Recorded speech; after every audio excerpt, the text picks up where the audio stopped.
Where's Harmin Freyon and welcome to yet another video. I will ask you a question, my dear friends. Would you let a blind person take care of your kids or walk your dog?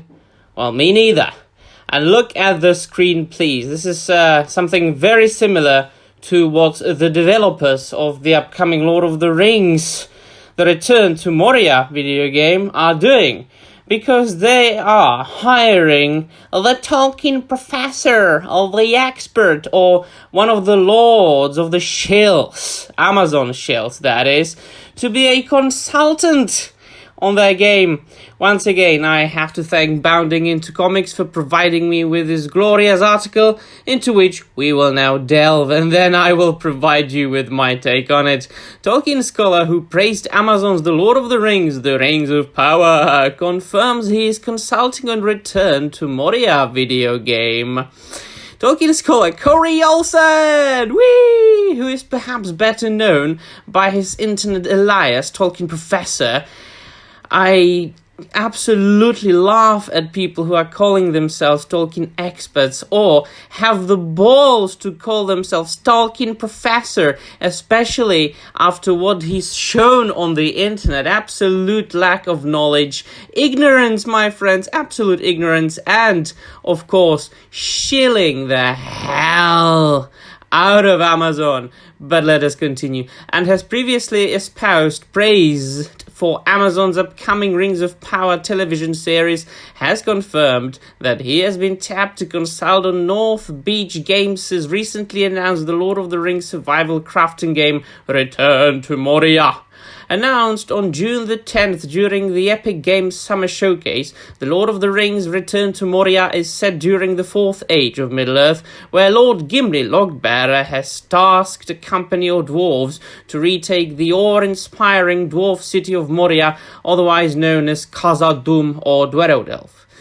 It's just a bit of a weird spelling right there. It's not really the way it should be, but yeah, whatever. A survival crafting game whose gameplay loop can be tackled alone or with up to 8 other players.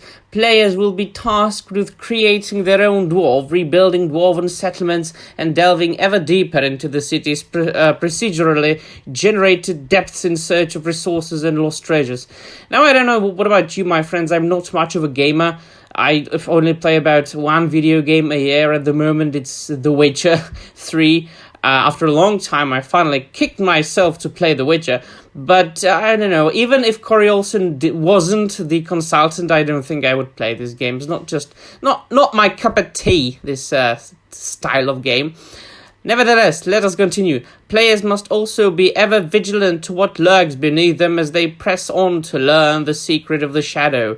We're beyond excited for the dwarves to return to Khazad-dûm, exclaimed Saul Zant's company business affairs specialist Frederica Drotos, whose employer owns the rights to adapt Tolkien's works in a variety of mediums in a press release. Thanks to our friends at North Beach Games and Free Range Games, we'll delve deep into the Misty Mountains together by this time next year. We do hope you'll join us. Chris Schultz, CEO of developer Free Range Games, added, We at Free Range Games are absolutely thrilled to finally reveal The Lord of the Rings Return to Moria.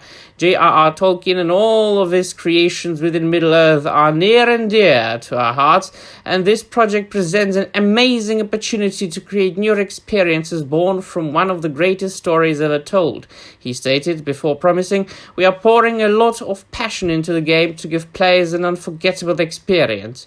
At present, the PC exclusive The Lord of the Rings Return to Moria is slated for a spring 2023 release through the Epic Games Store.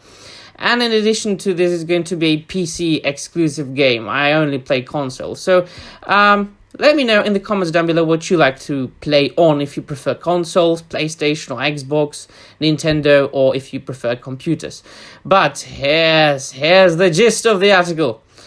Olsen, whose most notable claims to fame in the realm of Tolkien are his podcast, Tolkien Professor, and his founding of Signum University, a non-profit educational institution dedicated to making affordable online education available to all, whose course offerings include numerous Lord of the Rings-centric options, revealed his involvement with Return to Moria the day after the game's official reveal.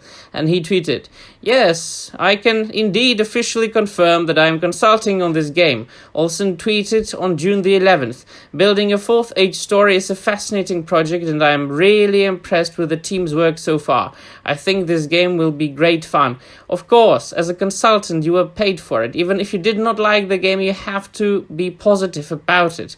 By which I don't want to say that I don't think that the game is going to be good. It might as well be good. Just saying.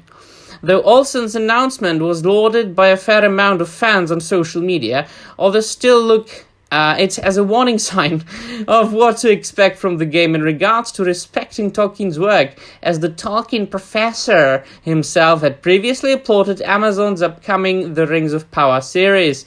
A little over a month earlier, on May the 9th, Olsen tweeted, "I was invited by the Lord of the Rings and Prime folks, along with a bunch of other internet Tolkien folks." How many times are you going to use the word folks? To attend an advanced screening of some footage from the Rings of Power show and to meet the showrunners. I must say, after meeting them, I feel the show is in very good hands. Folks. Though many others have been less than charitable in their appraisals of the Rings of Power trailers, I've got, I believe, already over 100 videos covering this atrocity that is going to come out in September 2022 on my channel. And there's even a video playlist. Please, feel free to check it out. You will have a lot of fun. A rumored plot details with even actors who appeared in Jackson's original cinematic trilogy questioning how lore accurate the series will be. Much of this criticism stems from Amazon's politically correct casting decisions. It's a bit of incorrect to say this.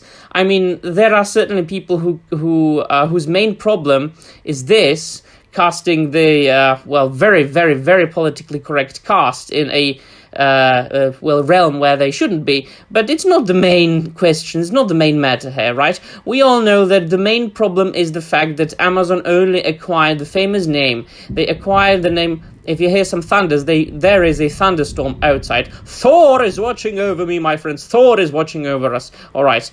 They acquired the famous name of The Lord of the Rings and Tolkien. They acquired the rights to adapt The Lord of the Rings, The Hobbit, and the appendices to The Lord of the Rings. And now they are doing whatever they want, which is making up about 90% of their own original stories, original characters, original piles of donkey manure.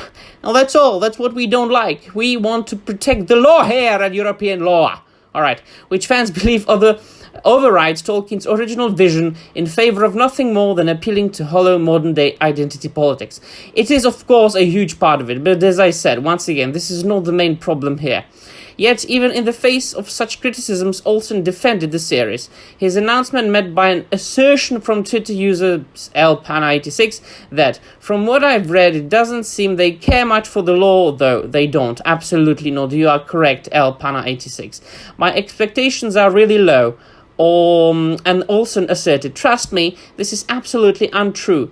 And he said, "The makers of this show know and get Tolkien and are completely passionate about it," he maintained. "I met them, talked to them, and asked them questions. Their answers surpassed my wildest expectations of their fandom." As I said, my friends, before I am over-screamed by the thunder and the rain, I will tell you once again, feel free to check out my videos on the Rings of Power, and you will know for yourself what sort of damage Amazon is doing to Tolkien's legacy. And this is all, my friends. Let me know in the comments down below what you think, if it's wise to hire the Shill professor to consult on anything, even remotely connected with Tolkien. Oh boy, the thunder is getting very, very, very loud. Right, so that will be all. Thank you very much for watching, and that will be all. Now, Moria.